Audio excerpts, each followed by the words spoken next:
Namaste from this side to that. Have you ever wondered why certain products or ideas stick in your mind? If yes, then this is the video for you. Today we are diving deep into a game-changing principle that can skyrocket your marketing game: triggers. By the end of this video, you'll not only understand the secrets behind triggers, but also how to use them to make your ideas, products, and brands contagious. If that sounds intriguing, hit that subscribe button and let's get started. Triggers are stimuli that prompt people to think about related things. People often talk about what comes to mind. So the more often they think about a product or idea, the more often they will talk about it. We need to design products and ideas that are frequently triggered by the environment and create new triggers by frequently linking our products to the cues present in that environment. Triggers are the powerhouse behind word of mouth. Consider this example. You run a grocery store and has put up this message on your cash counter. Get your own bag and we will treat you. You offer free candies to customers who get their own bags. Now every time your customers shop, they are triggered to think about your store and that awesome freebie you offer. Every time they see a carry bag or use a carry bag, they will be triggered and will recall the experiences that your store offers. They will be likely to share the story with their friends and family, leading to a lot of word of mouth for your store. Without any additional cost, you have converted your bag expense into a marketing investment.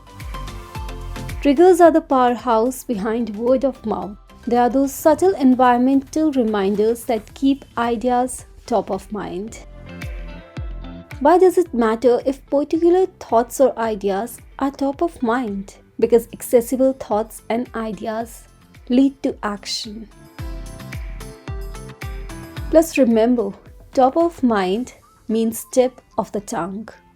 Catchy slogans are cool, but it's the triggers that lay the groundwork for success.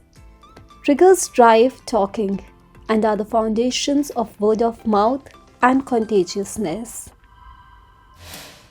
Now let's look into some key factors that you need to consider while building triggers for your products and ideas. First and foremost, you need to observe how frequently the stimulus occurs. In the above example, a carry bag is a part of daily activity and hence is a good stimulus to use for our trigger. Take a look at another example, that is Kit Kat and Coffee campaign, described as a break's best friend. The radio spots featured the bar sitting on a counter next to a cup of coffee, or someone grabbing coffee and asking for a Kit Kat. Kit Kat and coffee, coffee and Kit Kat. The spot repeatedly paired the two together. Campaign was a success. Kit Kat and coffee has a nice alliteration, and the idea of taking a break to have a Kit Kat fits well with the existing notion of a coffee break. If we think, then breakdance would also have fitted with the break concept.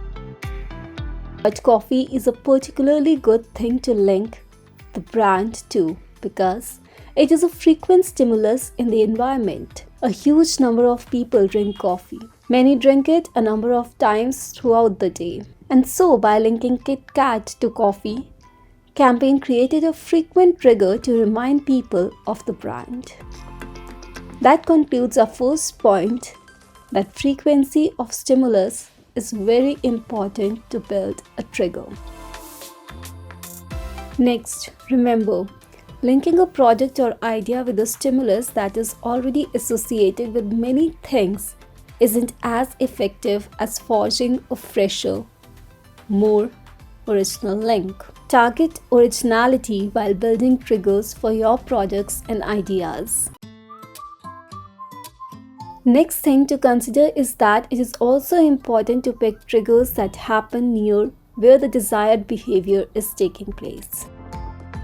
Let's take an example of the Public Service New Zealand ad. A handsome, muscular man is taking a shower. In the background, you hear a catchy jingle about heat flow, a new temperature control system that ensures you'll always have sufficient hot water for long, luxurious showers. The man turns off the water. When he opens the shower door, an attractive woman tosses him a towel. He smiles, she smiles. He begins to step out of the shower stall. Suddenly, he slips. Falling, he cracks his head on the tile floor. As he lies there motionless, his arm twitches slightly. A voiceover somberly intones, "Preventing slips around your home can be as easy as using a bath mat." This ad is definitely surprising and memorable, but there is one problem. One can't buy a bath mat in a bathroom. The message is physically removed from the desired behavior. Unless one leaves the bathroom, turns on their laptop and buy a mat online, they will have to remember the message until they get to a store. Therefore, it is also important to pick triggers that happen near where the desired behavior is taking place. We can also use competitors as a trigger. Consider this example. How can public wealth organizations compete against the marketing strength of better funded rivals like cigarette companies? One way to combat this inequality is to transform a weakness into a strength by making a rival's message act as a trigger for their own.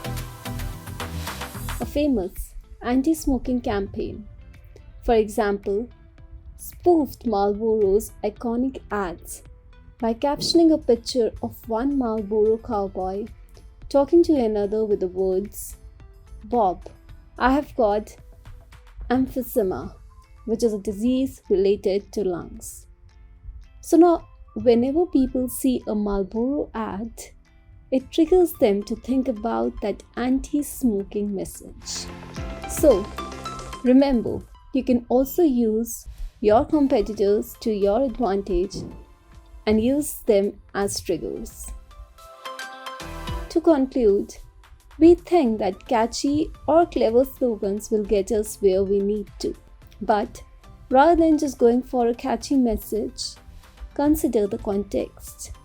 Think about whether the message will be triggered by the everyday environments of the target audience.